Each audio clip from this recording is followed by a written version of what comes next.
Hello guys, demon emperor के नए episode में आपका स्वागत है। चलिए नए एपिसोड को एक्सप्लेन करते हैं। एल्डर युआन ने जाओ फैन से कहा, मैंने सुना है कि आपने हुमायूं से निपटने के लिए यूनर को 3 महीने तक प्रशिक्षित किया था। हाँ, और यदि कुछ नहीं होता है तो उन्हें अभी लड़ना चाहिए। जब वे लड़ते हैं तो तुम इतने लापरवाह क्यों हो जाते हो? क्या आपको लड़ाई नहीं देखनी चाहिए?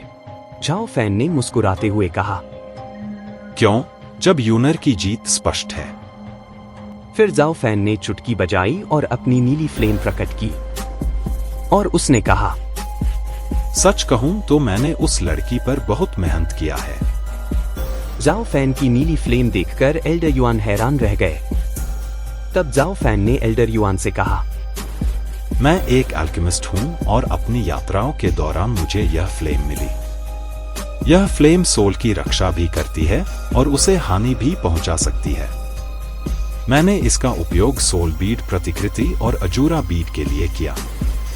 एल्डर युआन ने आश्चर्य से कहा, स्टीव बर्ड जुओ, क्या आप नवीन ग्रेड का स्पिरिचुअल वेपन बना सकते हैं? इतना ही नहीं, मैंने उसे एक कवच का टुकड़ा और एक हथियार भी दिया, 8वीं ग्रेड का डिमोनिक ट्रेजर ड्रैगन लॉकिंग कवच और 8वीं ग्रेड का डार्क मून ब्लेड दिया है। 9वीं ग्रेड का वेपन रिफाइनर और 10वीं ग्रेड का एल्केमिस्ट और ऐसी आउटरेजेस कल्टीवेशन होने के बावजूद स्टीव जुओ, क्या आपके लिए हुमेर को संभालना बेहतर नहीं होगा? आप एक जवान लड़की को ऐसा क्यों करने देंगे? तब जाओ फैन ने मुस्कुराते हुए कहा, एल्डर युआन, आपको सेक्ट की स्ट्रक्चर मुझसे बेहतर जाननी चाहिए।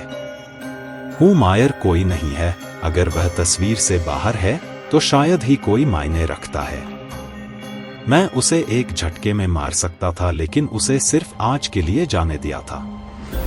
जब एक ग्रैंड इनर डिसाइपल किसी आउटर डिसाइपल के हाथ लग जाता है, पूरा संप्रदाय स्तब्ध हो जाएगा और उसके पीछे के ओल्डीज फर्श पर आ जाएंगे। लेकिन यह महज एक शुरुआत है। यदि आप एक अंडरडॉग के रूप में सत्ता के विरुद्ध पहली 2 लड़ाई जीतते हैं तो यह एक संयोग हो सकता है, लेकिन यदि आप तीसरी और चौथी बार जीतते हैं तो यह उन मूर्खों की अक्षमता को दर्शाएगा।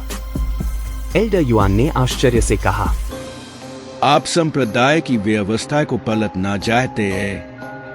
बिल्कुल सही बात। इनर सेक्ट में केवल इसलिए गैंग्रीन है क्योंकि वहां से एलीट लोगों को चुना जाता है ताकि प्रत्येक एल्डर और वेनरेबल को रिसोर्सेज का हिस्सा मिल सके। लेकिन वे रिसोर्सेज को कैसे शेयर कर सकते हैं जब कोई भी इनर डिसाइपल एलीट होने के योग्य नहीं है? अब क्या आप समझ गए कि मैंने ऐसा स्वयं क्यों नहीं किया? मेरी सफलता केवल अल्पकालिक होगी। वे बस मुझे इनर सेक्ट का एग्जीक्यूटिव बना देंगे और मेरे प्रयासों को बेकार कर देंगे और फिर मैं उनके जैसा बनना शुरू कर दूंगा। जी वुयू निश्चित रूप से ऐसा नहीं होने देना चाहती। जी वुयू का नाम सुनकर एल्डर युआन ने जाओ फैन को चुप रहने के लिए कहा। फिर जाओ फैन से कहा, आप सेक्ट लीडर का नाम इस तरह नहीं बता सकते। आपको उसे उसके टाइटल से संबोधित करना होगा। क्यों, हम सभी यहाँ दोस्त हैं। इसके अलावा जी वुयू को मेरी बहुत अधिक आवश्यकता है। इसके अलावा वह मुझे ऐसी तकनीकीता के लिए नहीं छोड़ेगा। आपके शब्दों से क्या इसका मतलब यह है कि आप और अधिक लोगों को सिखाने जा रहे हैं? 4 और भी आएंगे और जल्द ही एलिट्स लोग इन सेक्ट से नहीं आएंगे। इस प्रकार से स्टीव जुओ की सीधी शिक्षाओं से भीतरी संप्रदाय में सब उलट पुलट हो जाएगा, लेकिन रिसोर्सेज अब की बहुत बड़ा होगा। स्टीव जुओ, योजना ठोस है, लेकिन क्या आपने कभी इन चुनौतियों के परिणाम पर विचार किया है? और क्या हो सकता है? वे जीतते हैं, प्रसिद्धि पाते हैं, इनर डिसाइपल बन जाएगा और जल्द ही एलीट बन जाएगा। हर किसी के लिए ईर्ष्यालु हो जाएगा। तुम्हें सच में ऐसा लगता है? यह सुनकर जाओ फैन ने अपना सिर खुजलाया और कहा, वे कहते हैं कि बूढ़े लोग नाना कारण से बुद्धिमान होते हैं।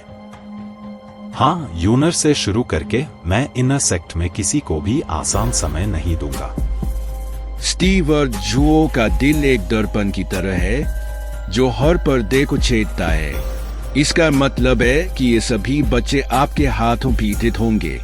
झाओ फैन ने खिड़की से बाहर देखा और कहा, यह अधिक भलाई के लिए छोटी बुराई है। छोटे छोटे त्याग आपको अधिक पुरस्कार दिलाते हैं।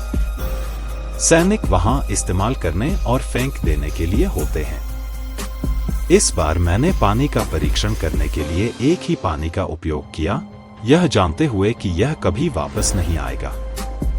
इसके अलावा कोई भी प्यादा कभी पीछे की ओर नहीं जा सकता। वे केवल आगे बढ़ना और आगे बढ़ना ही कर सकते हैं। एक बार जब वे शत्रु के शिविर में इनर सेक्ट में होते हैं तो उनका भाग्य उनके हाथों में होता है। मैंने उन्हें केवल वह प्रोत्साहन दिया जिसकी उन्हें आवश्यकता थी। गति को बनाए रखने और इनर सेक्ट का नियंत्रण वापस पाने के लिए यह सेक्ट लीडर पर निर्भर है। एल्डर युआन ने गहरी सांस छोड़ी और कहा, लेकिन आखिरकार वे वही लोग हैं जिनका पालन पोषण आपने स्वयं किया है। यहाँ तक कि उन्हें त्यागने योग्य उपकरण मानने पर भी यह बहुत बड़ी लॉस है। स्टीव और जुओ, क्या आपने उन्हें वापस बुलाने के बारे में सोचा है? कभी नहीं। क्यों? वे यही आपके हाथ पैर होंगे श्रम कार्यालय में, और जब आप एक कार्यकारी एल्डर बन जाएंगे तो वे आपका फैक्शन बना देंगे और बेहतर परिणाम लाएंगे। कोई जरूरत नहीं है एल्डर युआन, हम सभी अनुभवी व्यक्ति हैं, हमारी दृष्टि क्षितिज पर है। लेकिन वे बिल्कुल हरे हैं। वे भेष बदलकर आशीर्वाद देने का अर्थ नहीं समझते। उनका शोषण करना, फिर उनके जीतने के बाद को याद करना, इससे वे मुझसे हद से ज्यादा नफरत करने लगेंगे। तो फिर परेशान क्यों होना? एल्डर युआन ने मन ही मन सोचा। यही कारण है कि आप संप्रदाय की परवाह नहीं करते और इसे वुयू की तरह फलने फूलने के लिए रोमांचित नहीं है। यह आपके लिए सिर्फ एक फेज है। ऐसी प्रतिभा फिर भी संप्रदाय की परवाह न करना संप्रदाय की हानि है। तभी कमरे के बाहर से किसी ने झाओ फैन का नाम पुकारना शुरू कर दिया।